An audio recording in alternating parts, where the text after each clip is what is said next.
Good morning, distinguished guests, ladies and gentlemen, and our audience on the World Wide Web.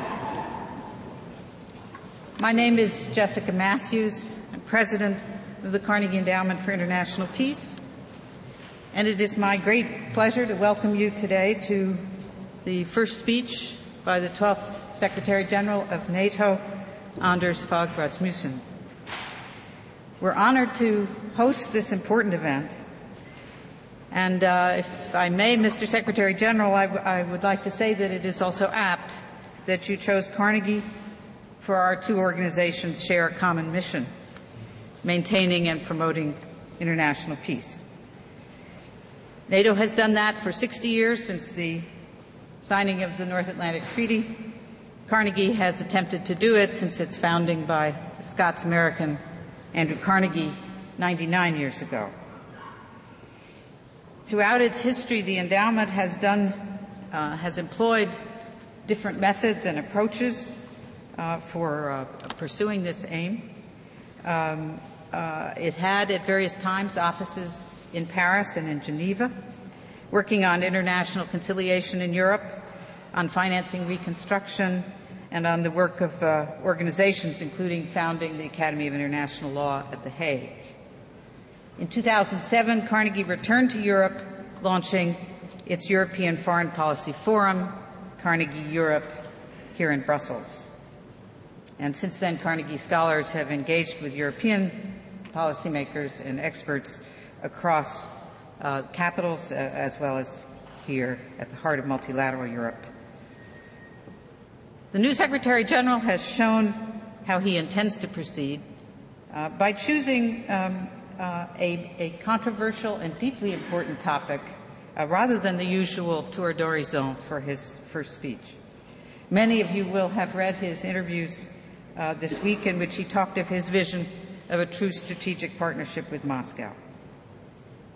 Relations with Moscow have been at the heart of our work as well for 15 years since we launched the Carnegie Moscow Center in the early 1990s. And since then, its outstanding Russian scholars, including its great director, Dmitry Trenin, who's with us today, have become known around the world.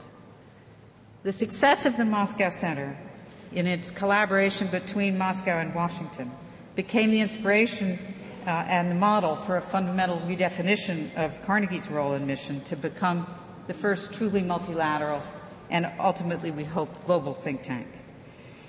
The idea of this new vision is that in today's world, an institution whose mission is to contribute to global peace and prosperity requires a permanent international presence and a multinational outlook at the heart of its operations.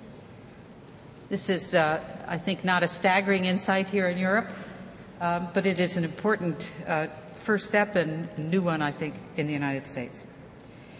In his inaugural press conference, Secretary General Rasmussen lost no time in announcing the beginning of his own new vision, a new strategic concept for NATO to be agreed at the summit in Lisbon. Looking back at his career marked by achievement after achievement, both in Danish politics and in European leadership, it's hard to think of anyone better suited to that important ambition. Secretary General, many of us applauded when, within days of taking office, you named relations with Russia as one of your top 3 priorities. It is wrong and disappointing that as we approach the 20th anniversary of the fall of the Berlin Wall, relations with Russia can sometimes be nearly as contentious as they were during the Cold War, that the supply of energy or relations with Georgia and Ukraine can sometimes bring relations almost to the breaking point. We at Carnegie are doing our best to help rebuild and rethink Russian-Western relations, and we will soon announce a major U.S.-Europe-Russian initiative to help define the shape of the new 3-way security and economic compact. Getting NATO's relations with Russia and its neighbors right would unlock cooperation on a whole range of crucial issues within the realm of NATO's concerns and well beyond it. So, Mr. Secretary General, we honor you for having chosen to challenge us all with the topic of this first important address, and we look forward to hearing your views. Greatly honored.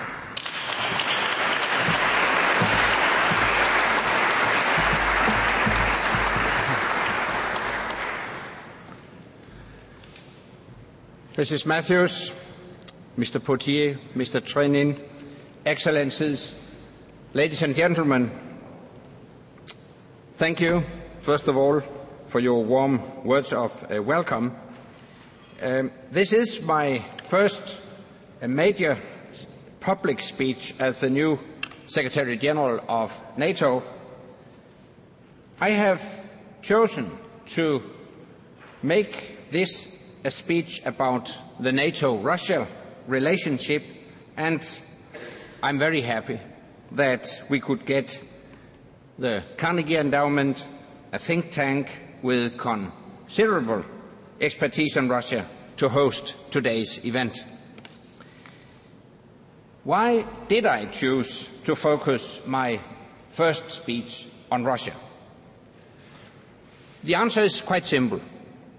I believe that of all of NATO's relationships with partner countries, none holds greater potential than the NATO-Russia relationship. Yet, I also believe that none is so much burdened by misperceptions, mistrust, and diverging political agendas. We spend too much energy on what divides us. We should instead focus on what unites us. Let me make it clear right from the outset. I am not a dreamer. There are some fundamental issues on which NATO and Russia disagree, and they will not disappear overnight.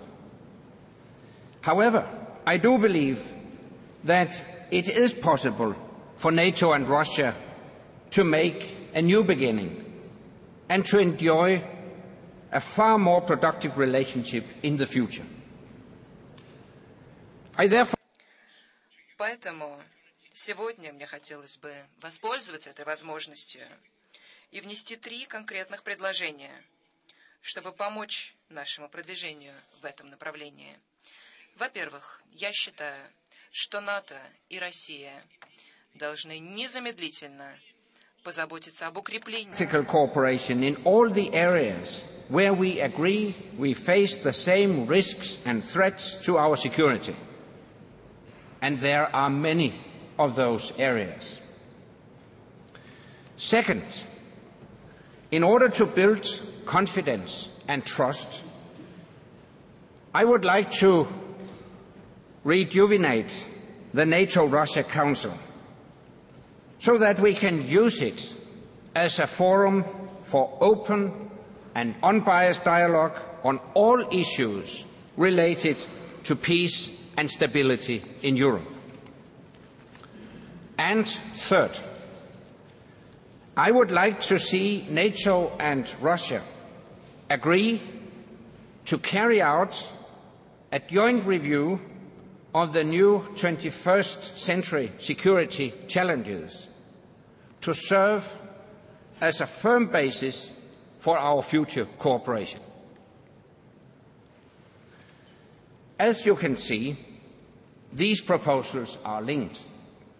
But before I flesh out my ideas, let me stress that there is one precondition for all this to work, and that is for us all to display greater realism. Because let's be honest, when the Cold War ended 20 years ago, NATO and Russia developed rather unrealistic expectations about each other. And those flawed expectations are still very much alive today and continue to burden our relationship. Put simply, Russia expected NATO to be dissolved when the Warsaw Pact collapsed. Because it didn't, many in Russia can only find one explanation: that the alliance still sees Russia as a threat. And everything we do is seen through that prism. Enlargement, missile defense, even our partnerships.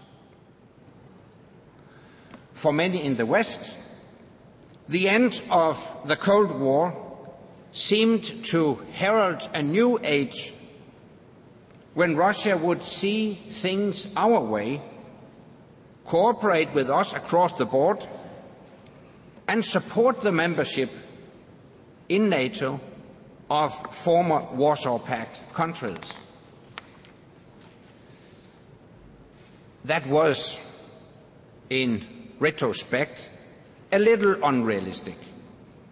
Russia is a great European power with her own point of view and her own interests. Often, those don't coincide with ours.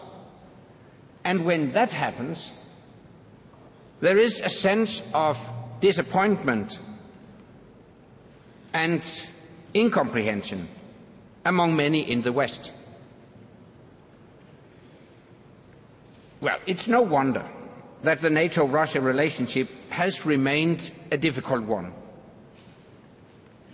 Yes, we found great language for our partnership aims in the NATO-Russia Founding Act and in the Rome Declaration, but we have not been able to translate them into reality. Yes, we cooperated on a number of issues, but this cooperation was always kept hostage to the overall political climate. One major disagreement, and it would falter. And last year, following the war with Georgia, when Russia unilaterally recognized Abkhazia and South Ossetia, we reached that very point. Our relationship went into a freeze because the foundations of this relationship were not strong enough. A timeout may have been useful to rethink our relationship, but the international security environment does not wait for NATO and Russia to sort out their act. Quite simply, NATO-Russia cooperation is not a matter of choice. It is a matter of necessity. But if the relationship is to be successful, then we must not continue to harbor false hopes. I firmly believe that now is the time for us all to be much more realistic. Russia must realize that NATO is here to stay, not because we think Russia is an enemy. We do not. But because allies share common values and a culture of cooperation, and we want to preserve it. And there should be no doubt anywhere that this alliance will continue to make the security of all its members our number one priority.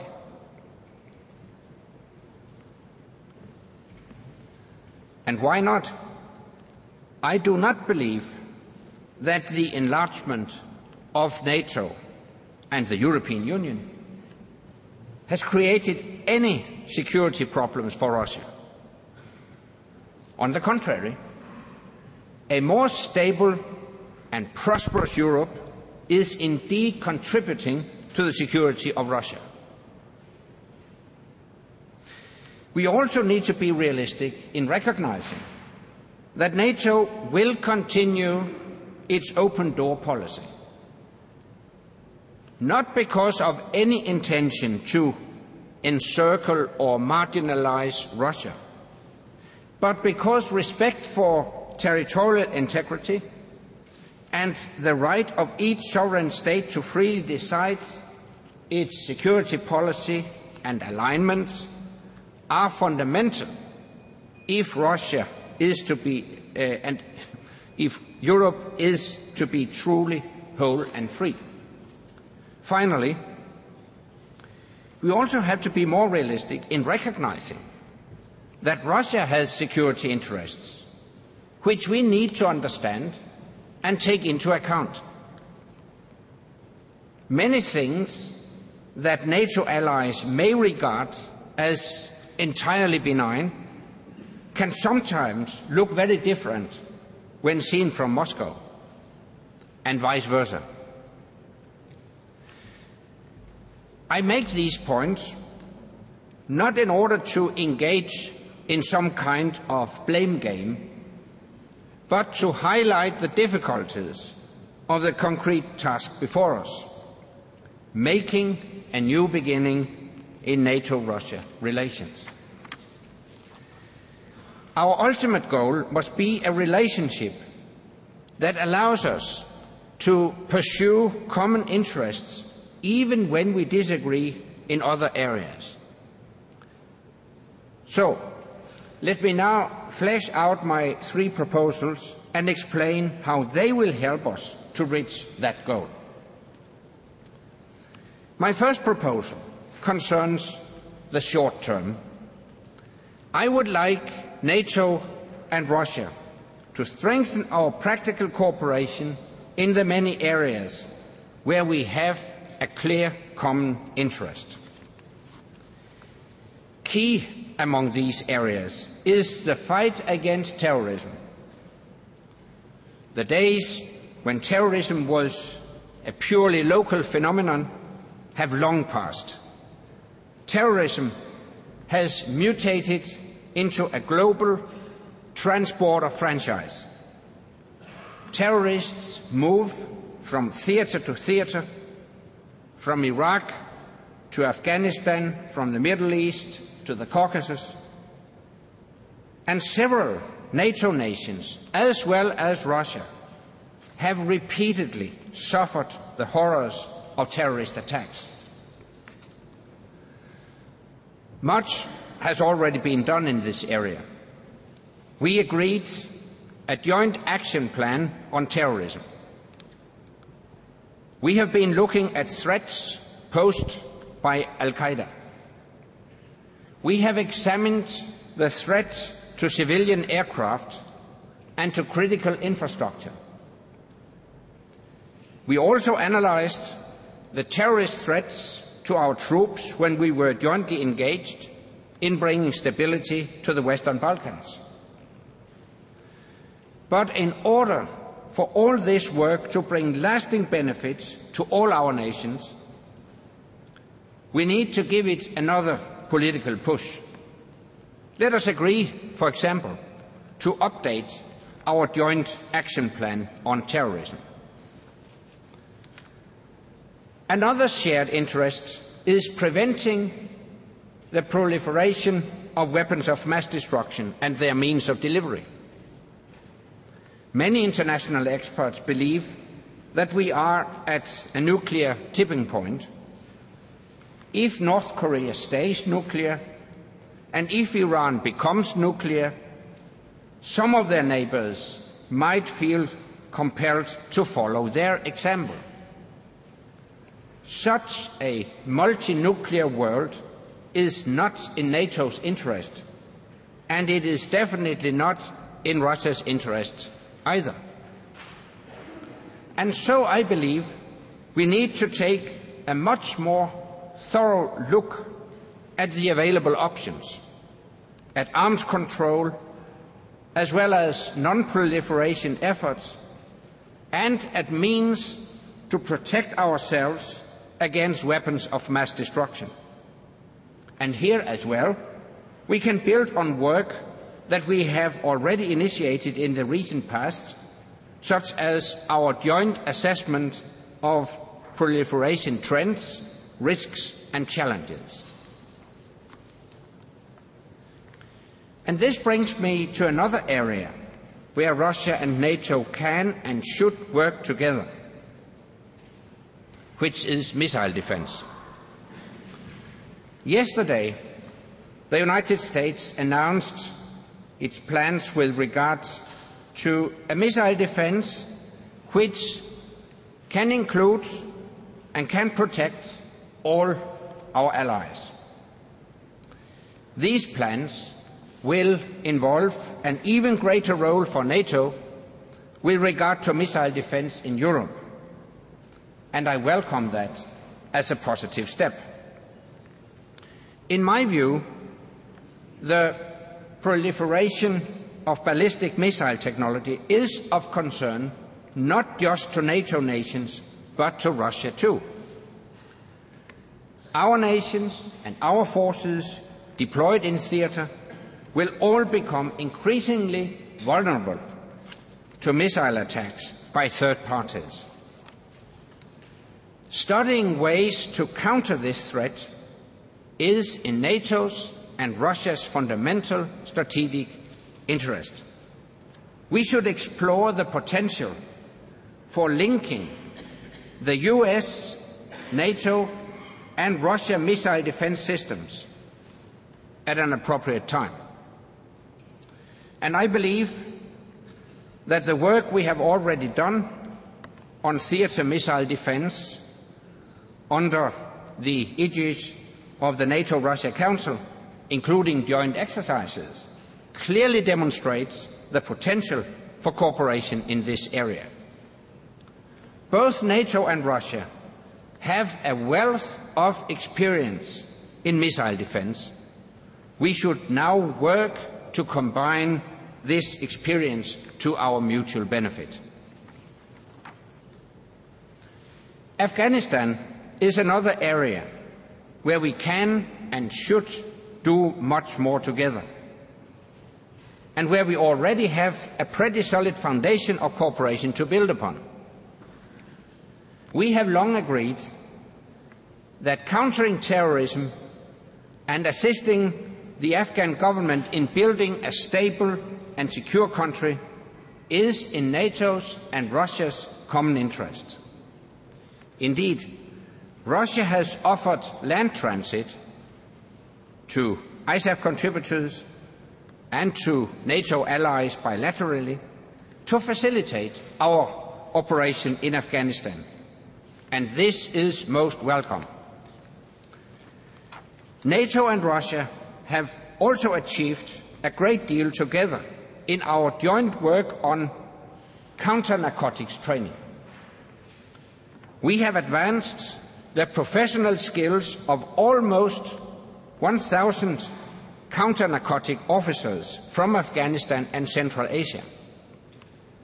This is a good start, and it should give us the confidence to go much further by examining, for example, how drugs money and organized crime in general are fueling international terrorism.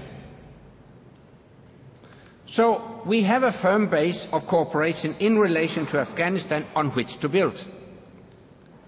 We should now look more closely into what else we can do together and how we could possibly further Russian engagement.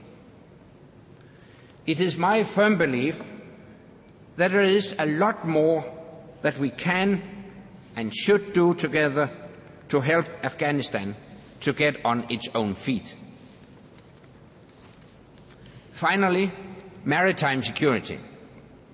This is another area where I am sure that progress is possible in the short term, as both NATO nations and Russia face the common challenges of piracy and terrorism at sea. Again, we have an excellent basis on which to build. On a national basis, Russia has deployed ships to the Gulf of Aden to protect its shipping, and it cooperates at the tactical level with all other actors in that area, including several NATO member countries.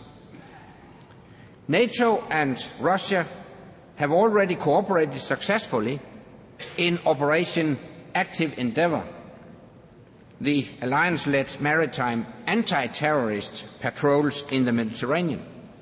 And NATO has invited Russia to renew her participation in this particular operation. And I do hope Russia will accept. So, as you can see, there is considerable scope for NATO and Russia to do more together. And this will, I am sure, help us to rebuild confidence and trust. But we need more than just enhanced practical cooperation to address some of the more serious disagreements between NATO and Russia. Hence my second proposal, which is to revitalize the NATO-Russia Council as a forum for serious dialogue. I firmly believe that we should use the NATO-Russia Council again in the way it was originally intended. Not as a fair-weather forum, but as a forum where we can all air our differences openly and transparently, and where all our security concerns are discussed, including Russia's. Take, for example, President Medvedev's ideas on a new European security arrangement. I am aware that the OSCE is the primary forum for such a discussion, and I am also aware that President Medvedev's ideas have not yet turned into concrete proposals. But to the degree that these ideas demonstrate Russian concerns about being marginalized in European security, I believe that a NATO-Russia dialogue could provide real added value. We must all aim for a Euro-Atlantic security architecture in which Russia sees herself reflected. As many of you are aware, NATO has just started the process of drafting a new strategic concept. I plan to make this the most open, the most inclusive process in the history of NATO or any other organization. A process in which we will thoroughly engage the strategic community and use new media in ways we have never done before. It goes without saying that this open process offers an excellent opportunity for the Russian strategic community to make its voice heard. And now to my third proposal. When I look at the recent Russian security strategy until 2020, I realize that Russia, very much like NATO, is grappling with the new and rapidly evolving security environment.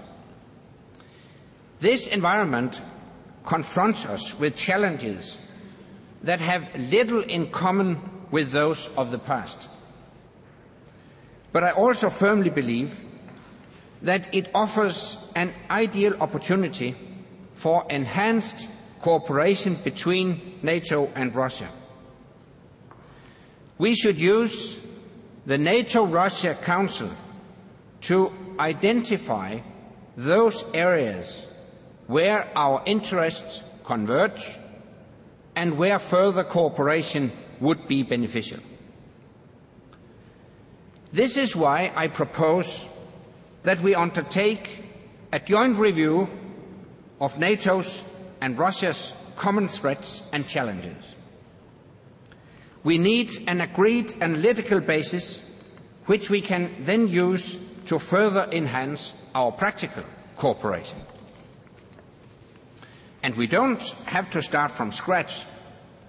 NATO and Russia have already conducted several joint assessments on specific threats, and we have agreed on an action plan on terrorism.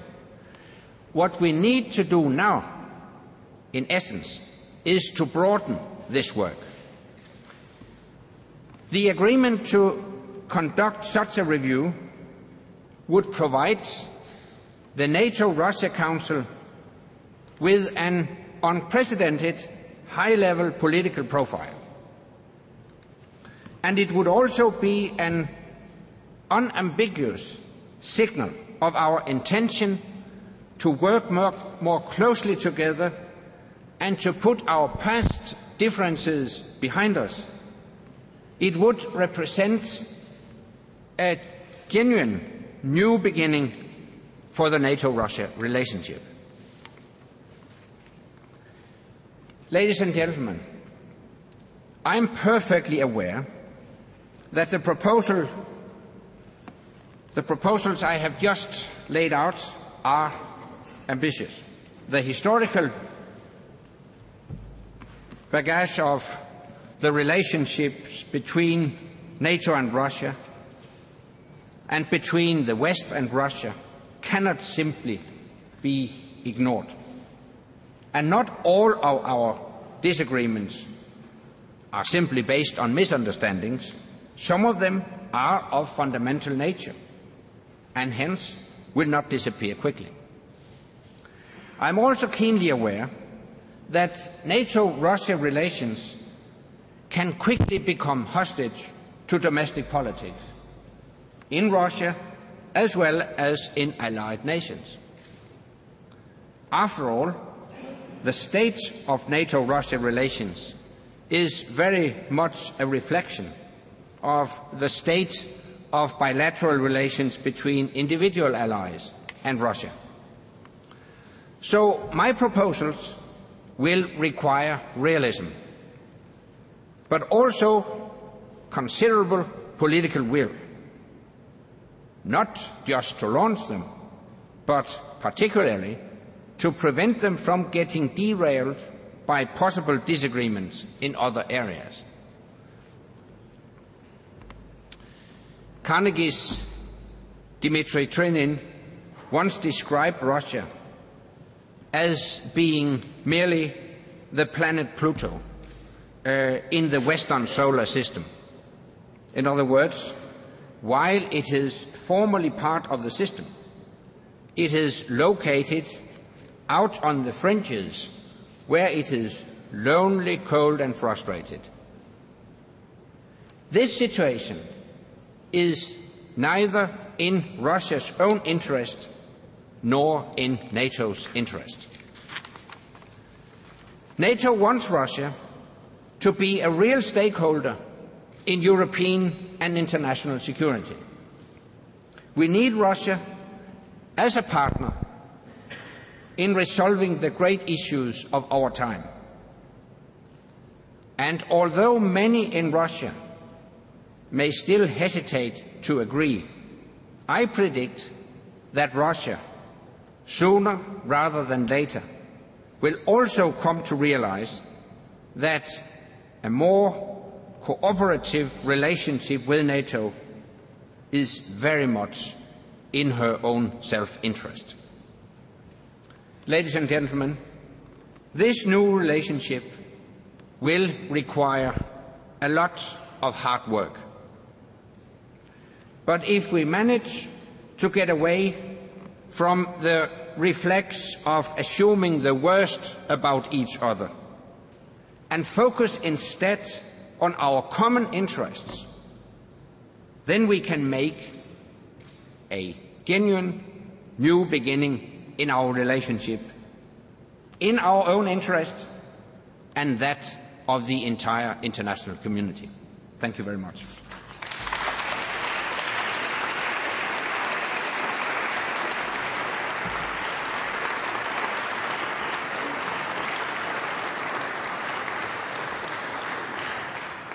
We have time now for questions both from the room and from the World Wide Web, and there are microphones in each aisle.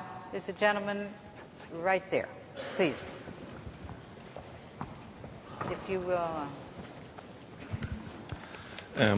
Martínez de Rituerto with El País, Spain. Secretary General, you have made a very compelling speech ecumenic speech, but you have also underlined that the relationship between Russia and NATO is hostage, let's put it that way, of the bilateral relationship between different allies and NATO and Russia. Sorry, have you consulted the content of your speech with the allies, and in particular with the #1 ally, the United States, with President Obama, so that we are all more or less in tune, and it's not only your ideas, but the ideas of the college of the alliance? Thank you. Obviously, I take responsibility for my own speeches, but as a long-experienced politician, I always consult before I make major speeches, and I have raised these issues with allies on several occasions, and I'm confident that I am within the framework of what is an allied consensus. Yes, please. About Ryan European policies into Brussels. Mr. Secretary General, 3 points.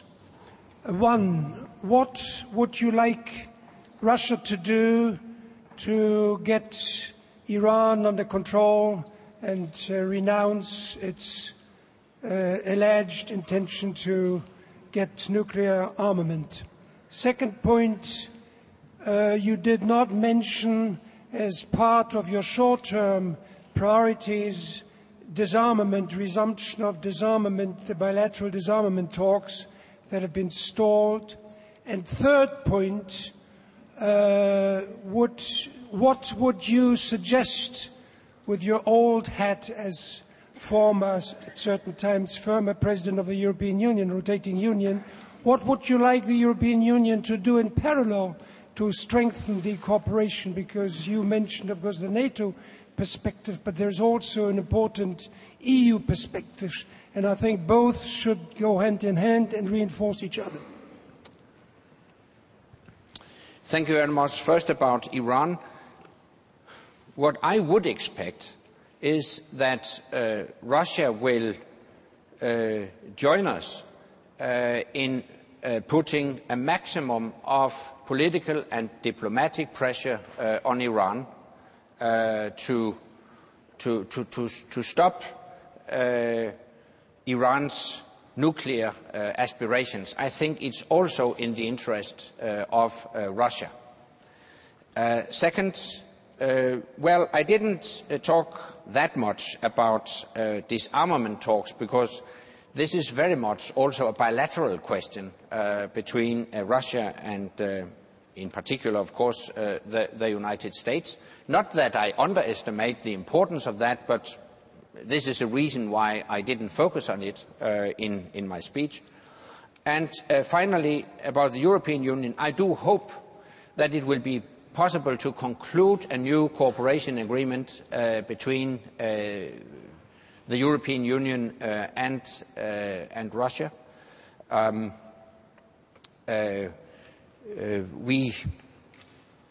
Within the European Union has for quite some time negotiated this with Russia. I hope to see real progress so that we can ensure parallel tracks. Yes, please. Here we go. Thank you. Is this on? Yes. Yes. Brooks Tigner for Jane's Defense Weekly. Secretary General, you mentioned that the two sides should explore how to link possibly their missile defense systems. Right now, that cooperation really is only in the form of desktop table computer-generated exercises and some exchanges of tracking data, etc. That's a fairly technical question, and I'm not asking you to address that. But how, beyond that, should the two connect their systems What do you have in mind there? Thank you. You're quite right. It's somewhat technical, and I'm not a technical expert. I'm a politician, so I don't think I'm capable to answer your question in details. What I have done today is to announce our preparedness to integrate the systems, or at least ensure cooperation at an appropriate time. So that's the political part of it. I will leave the technical part of it to the technical experts. Secretary General, we have a question, this is from Moscow, from an expert at the Eurasia Heritage Foundation, who asks, he's watching on the web, do you think that cooperation between the CSTO, the Collective Security Treaty Organization, and NATO is possible? Can they cooperate in Afghanistan? And can NATO acknowledge CSTO as a useful partner or even an ally against terrorism? I would like to make 3 points. Firstly, we have good relations with individual members of CSTO. Secondly, we have invited rotating presidencies of CSTO to deliver briefings within the NATO-Russia Council and also within the EAPC Council. So we already have these kinds of contacts. However, I also have to say that at this stage there is no consensus within NATO as regards formal relations between NATO and CSTO. Thank you. Back to the room. The gentleman far in the back. Mr. Secretary General, thank you very much for your presentation today. I think it really is a courageous and ambitious plan. I would like to ask you about the, if you've read the German Marshall Fund's recent survey on transatlantic opinions, and what seemed to me to be a rather troubling tendency for Central and Eastern European members of the alliance to have less faith in the alliance. And some of the interpretations of that have been as regards what happened last summer, in the summer of 2008 on Georgia, and the impression among some member states of NATO that the NATO guarantee for its security is perhaps weakened. Maybe this has been also amplified by the recent decision to not go ahead with ballistic missile defense in Poland and the Czech Republic. When you're now trying to re-engage with Russia, what would you have to say to your new member states of NATO with regard to their anxieties that I think are reflected in that poll? Thank you. I would like to make 2 things clear. Firstly, it is a misinterpretation of yesterday's decision if it is considered an abolition of missile defense in Europe. It's not. On the contrary, the new plans will make capabilities ready sooner than the previous plans and will provide us with broader coverage. And as I said in my speech, these plans will make it possible to include all allies and protect all allies. So there's no reason to fear that these plans will weaken the defense of any ally. On the contrary. That's my first point. My second point is that an improved relationship between NATO and Russia will also be to the benefit of our Eastern allies. It is beneficial for all of us to reduce tensions in Europe. And let me conclude by saying that nobody should doubt the commitment to Article 5 and territorial defense in the NATO treaty. Other questions in the room? There. Right here in the front row, okay. And then we'll go behind. Thank you. I'm Serge Schmemann from the International Herald Tribune. Two of the major sources of friction between NATO and Russia were the proposed membership for Ukraine and Georgia and Russia's occupation of Russia's recognition of South Ossetia and Abkhazia. You didn't really delve into those. Do you still believe that Ukraine and Georgia should eventually become members of NATO? And are you prepared to proceed with an improvement in relations with Russia despite the continued recognition and despite the fact that the issue of Abkhazia and South Ossetia have not been resolved? First of all, let me reiterate that I do realize that we have real disagreements between NATO and Russia. No reason to hide that. However, I think we should focus on what unites us instead of what divides us. That's my first point. Secondly, I will remind you that we have taken a very clear decision at the NATO summit in Bucharest in 2008, according to which Georgia and Ukraine will become members of NATO. Implicitly understood, of course, that they fulfill the necessary criteria. We all know that they do not at this stage.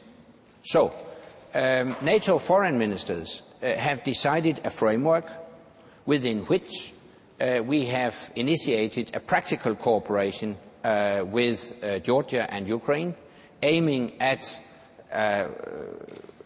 reforming their military. So this is the current state of play. And it is, of course, premature to make any predictions of future developments, but I would stress on this occasion that, of course, we stick to the decisions taken at the Bucharest summit in 2008. But this is exactly the reason why it is so important to embark on an unbiased and very open dialogue with Russia on this.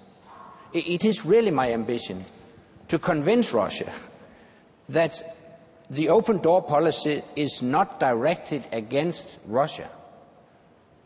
And we have to provide an atmosphere and a security environment in Europe within which the open door policy can continue, while at the same time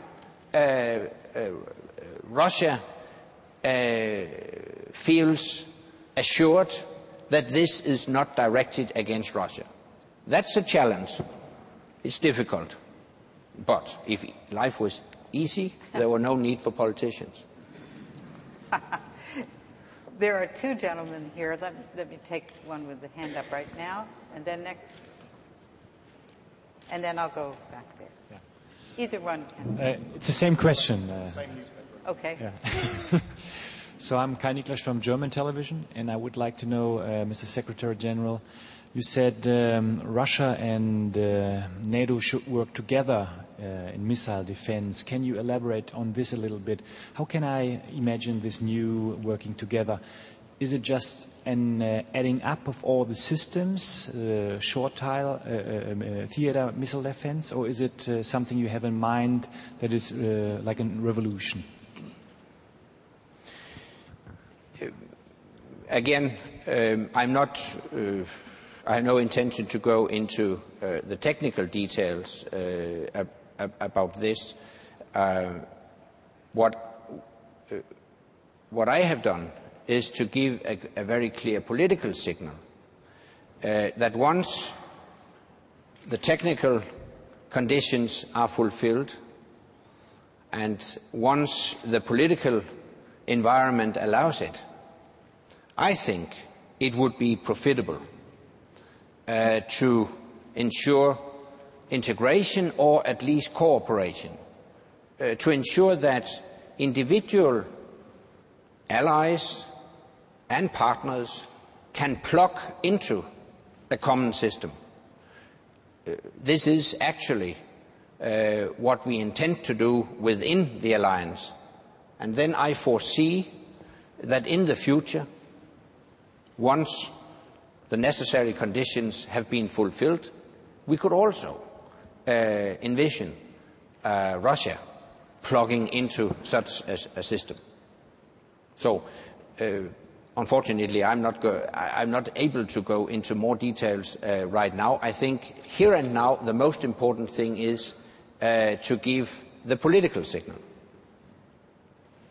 There is a question in the back. Yes. You sit right behind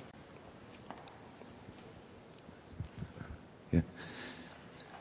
Mr. Secretary General, thank you for outlining your ambitious plans here. My name is Stefan Weber. I'm working in the European Parliament with the Foreign Affairs Committee and especially on EU-Russia relations. And I want to draw your attention on our backyard, again, of the NATO, on a region that is a bit neglected, is the Arctic region. We see an ever-growing activities up there, not only in the sector of the exploration of energies or in the transport sector, but also military activities. We have a continuation of violation of Icelandic airspace, for example. And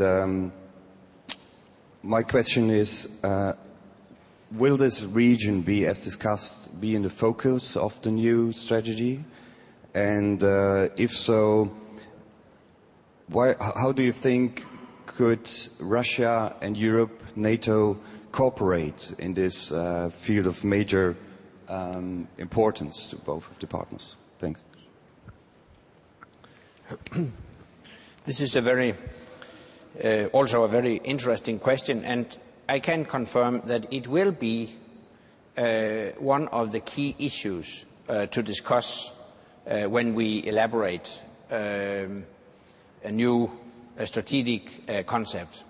It's obvious that climate change will have a significant impact on our security environment.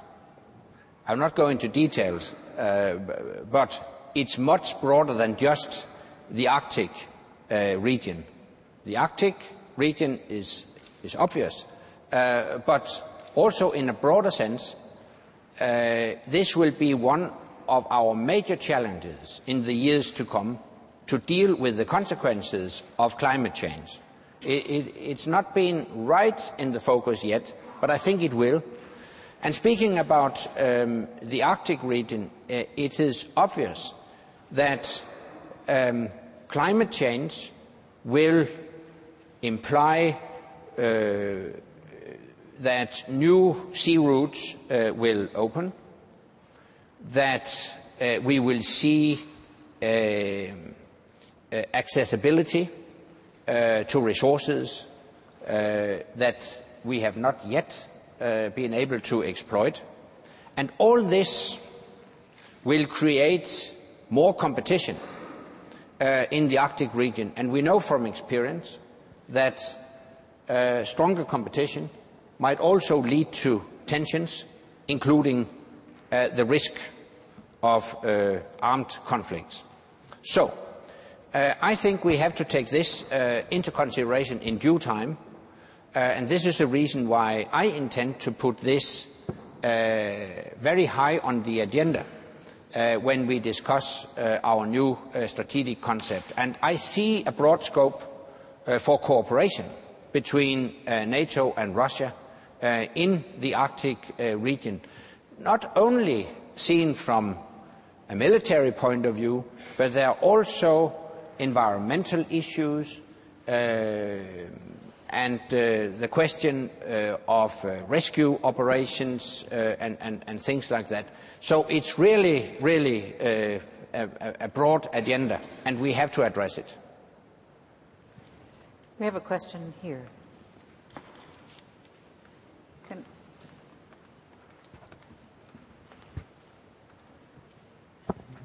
Peter Lennon. Listening to your presentation, not least of all your emphasis on concentrating on what unites us rather than what divides us, it reinforced my conviction that NATO should be rebranded. It should, the North Atlantic Treaty Organization is the past, and we should create a GTO, Global Treaty Organization, and invite Russia, China, India, and some other countries perhaps to join us.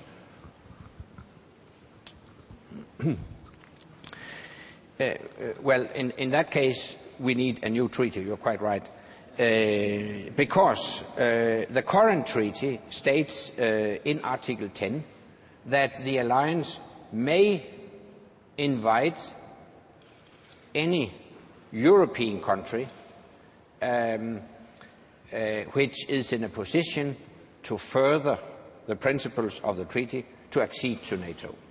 So the current treaty does not allow what you might call a global NATO or a global treaty organization.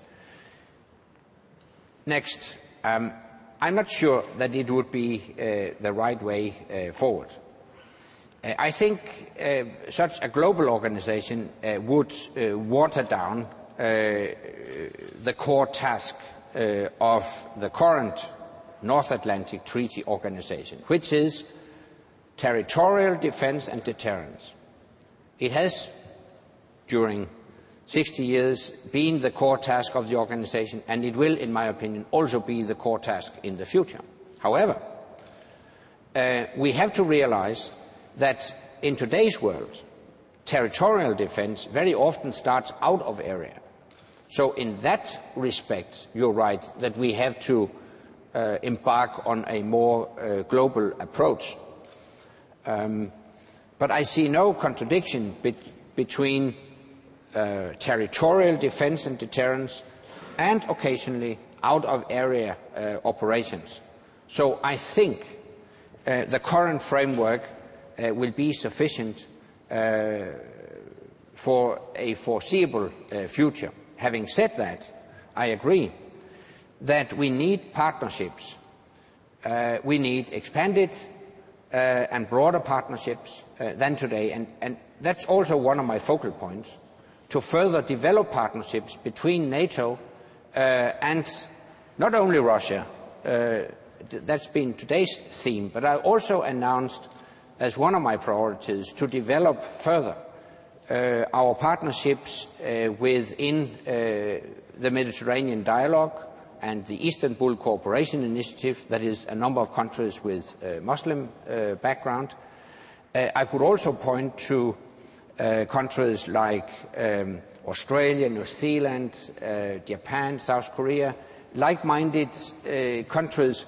So in that respect, I also agree with you that we need a broader, more global perspective, but I still think that the core should be the North Atlantic Treaty Organization. We have a question from the web from Dr. Abdul Qudus in Brussels, who asks whether you think, Secretary General, that Europe and Russia, or NATO and Russia, can jointly work together to enhance peace in the Balkans. Yes, indeed, and actually we do. Let me remind you that we joined efforts to bring peace and stability to the Balkans. And actually, I do think that our experience in the Balkans is a success story. I visited the region recently, and I am pleased to see that conditions now seem to be fulfilled, that we can gradually reduce military presence in Kosovo. Of course, we will carefully examine the situation before taking new steps, but I think we can now see a clear profile in the direction of a reduced military presence in the region, and in exchange the European Union will has already deployed an EU-led civil mission. So we have seen, I think, an excellent example of how we can work together, NATO, Russia, the European Union, to bring peace and stability to the Balkans. Yes, please, right here. Tom Sauer from the University of Antwerp on NATO's nuclear weapons policy. The threat of nuclear proliferation, you mentioned that. Given the link between nuclear proliferation and nuclear disarmament, as more and more experts admit, like Henry Kissinger and George Shultz, and the commitment made by President Obama to nuclear elimination and drastic steps towards nuclear disarmament, how is NATO going to further delegitimize nuclear weapons in the new strategic concept? Will NATO, for instance, still argue that nuclear deterrence is key, necessary for defending our vital interests? And would it not be a good idea for NATO to withdraw the nuclear weapons, the American nuclear weapons, from the non-nuclear weapon states like this country? It would, I think, also be a good confidence-building measure towards Russia. Yeah, it's a very interesting question.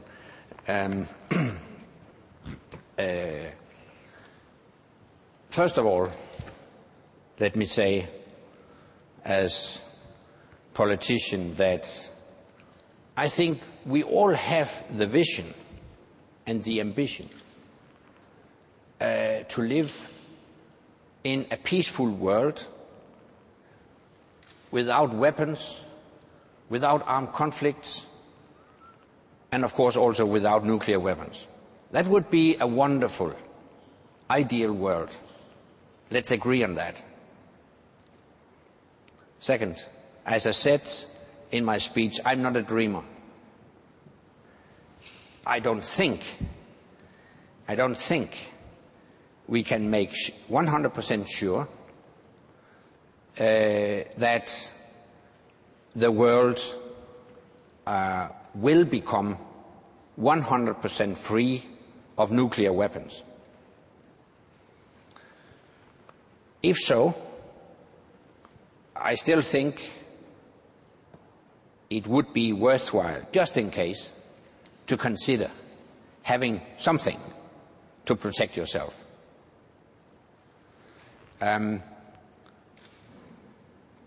This issue will be a subject for discussion during the process of elaboration of our new strategic concept, and it would be premature if I, at this stage, made any statement as regards the exact wording about this in the new strategic concept. It will really be a matter of discussion among allies. But I think we should take into consideration that we live in the real world. But having said that, I would once again reiterate my vision of the ideal peaceful world without weapons at all. It should be the ultimate goal for all politicians worldwide. Let that be our point of departure, and from that we can embark on what I would call real life. So that's a real political answer. We have a question in the back. Anna Moy, Press TV. Secretary General, a couple of brief questions. The first one on missile defense. One of the reactions coming from Moscow yesterday was the sudden reversal of U.S. policy on the issue is a correction of an error. It's not a concession. What is your reaction to this type of attitude? And the second question is, do you have any indication at all from Moscow that they will cooperate on Iran? Thank you.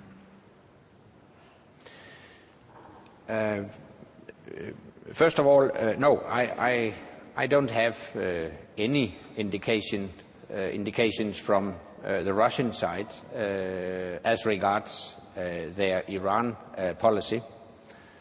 And as regards your first question, I'm not sure that I understood it correctly, so maybe If you could repeat. Can you hear me? Yes. Yeah. One of the reactions from Moscow was that the sudden reversal on missile defense, the U-turn that's coming from the Obama administration, is not a concession, it's a correction of an error. Do you consider that to be a mistake or a concession? Well, I'm not going to discuss such wording. The reality is what I said earlier. The United States have now launched new plans as regards the development of a missile defense system. It would be a misunderstanding to interpret that as if there will be no missile defense system in Europe. It's not an abolition of a missile defense system. It's a development of a missile defense system which can include all allies, can protect all allies. It's a flexible system which can enter into force sooner than the previous plans. That's the facts on the ground. There was one question, well, right here, and then we'll take the last two questions. And then. Thank you. Lafond from the Energy Charter. Secretary General, in relation to your point number 3, would you see a role for NATO in energy security? And in particular, bearing in mind the fact that any Russia-EU dialogue would leave out important countries like Turkey, for instance, which is an ally, and the Ukraine out of the EU-Russia dialogue. That's my first question. My second question, and I apologize in advance perhaps for the audacity, but would you see it feasible, not perhaps as a Secretary General, but as a politician, that my grandchildren live in a world where Russia is a NATO ally?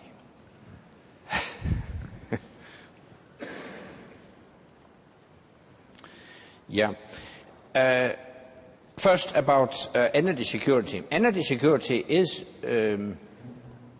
really a subject of great importance to our overall security. In that respect, it's also an item on our agenda when we are going to discuss our new strategic concept, definitely. And I would not exclude that there are aspects of energy security which also belong to the core tasks of NATO, such as defense of critical energy infrastructure.